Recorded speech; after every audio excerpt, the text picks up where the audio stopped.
Zach here. Fire away. Hey, Zach. Zach Burrow from The Athletic here. Obviously, with press on the other sideline, what's the significance of this game for you and your family? We've done this a couple times now. I think this is the fourth time we played each other. So for Press and I, it's just another game. Obviously, our family loves being able to just tune in to one game, and usually they're there in the stands and they have fun with it. But for Press and I, it's just business as usual. We both want to win. We both want the other guy to feel really bad after the game's over. But I know it's always a proud moment for my family and my siblings and our wives. Your dad has that trophy, though, right? Yeah, I've kind of ignored that trophy the last couple years, if you get my drift. So hopefully, maybe he threw it in the trash because it doesn't look so good for me lately. But yeah, he still got it. Hey, Zach, how similar or different are your styles, your offensive philosophies? Well, we've been around a lot of very different people. We've never worked together. So even though we've always had conversations over the last 10 years that we've both been in coaching, and really similar influences in terms of the West Coast offense.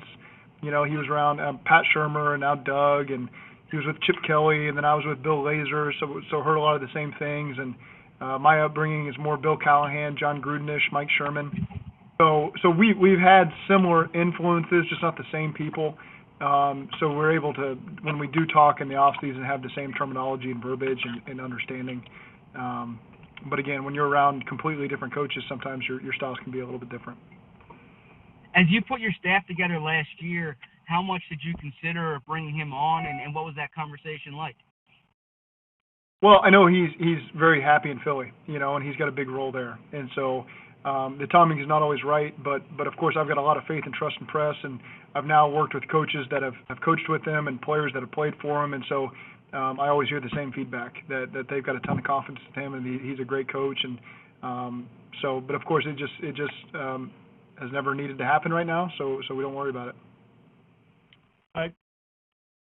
Zach, obviously you have a fair amount of your offense is similar to what Sean McVay had in Los Angeles, or still has. Obviously, you've watched the film from last week and saw what they did to the Eagles' defense. Obviously, not going to give the game plan away, but certainly, do you feel like your offense can play that same way this week? Well, I mean, our styles are the same and they're different, all in the same. We have a different set of guys. The Rams have had really this, as I look at that tape, really 9 of the 11 of those guys on offense came in with me in 2017 when I walked in the door there. And so those guys have been in that system for a long time. It allows them to do a lot of different things. We've got our own style here, as we keep moving along here in year 2. And so you always look to take things from other teams that they've had success with over the last 6 or 7 games whenever you're playing an opponent. But again, we got to be true to ourselves and make sure we're doing things that our guys have confidence in. Hey Zach, Carson Wentz has struggled with some accuracy issues and turnovers here in the first 2 games. What do you see from him when you put on the tape? I see with a lot of teams right now, is that it was a short training camp and teams are just trying to find their rhythm right now. And that may happen in week 1 for some teams. It may happen in week 3 for others. But the bottom line is I know that there's a lot of talent, particularly on that offensive side of the ball. They got 3 Pro Bowl linemen that still roll out there. They got tight ends that can play with anybody in the country. They got speed at receiver and talent. And Carson can make some plays. He's a powerful guy that can extend plays. And he's very dangerous. So there's a ton of weapons that I see when I watch the tape, and I know it hasn't worked out the first 2 weeks, but it just takes one game for those guys to get going. Hey, Zach, do you see any similarities between Carson and the quarterback you guys have right now and Joe Burrow? Just having watched Carson over the last couple of years, I know he's got a ton of confidence in himself and really smart, high football IQ. Joe's very similar in that way. They can both extend plays, and they're dangerous. Size-wise, Carson's probably a little bit bigger, but yeah, there's some similar traits there. Zach, is there anything about Press's his personality, his coaching style that if you could have, you would like? It's a hard one to answer. I think in a lot of ways we're very similar. If you're ever around our dad, we probably are very similar to what we grew up watching from our dad. And so I think ultimately you see more similarities than differences between the two of us. So knowing the similarities, how do you think Press is handling his quarterback struggling? How would he, or how would you approach getting him right? Yeah, you've got to be anytime you're dealing with any player, and I can't speak. I don't know. I don't know what's going on in that building, so I don't want to speak to another team's strengths or weaknesses, to be honest. But you just always have to be honest with yourself and be honest with your players, and always say what needs to be said, and that usually is very helpful in any situation with any player. Is Press that way? I mean, is Press willing to kind of tell a guy directly to his face that this is what needs to be fixed? Absolutely. Your experience. I'm sorry, I didn't hear the response. Sorry, Zach. Absolutely. Absolutely. Okay.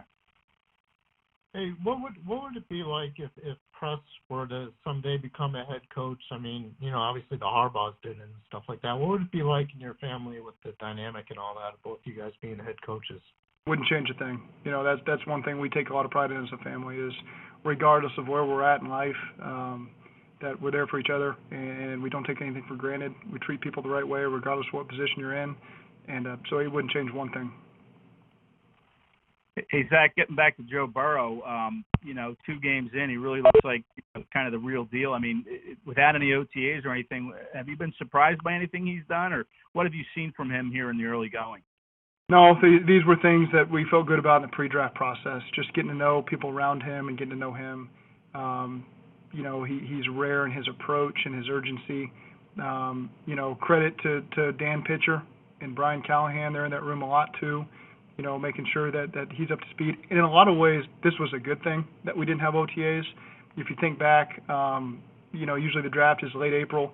You try to cram a playbook in there real quick, and they're out on the field about May 10th, May 11th, performing against, Pro Bowl players on defense.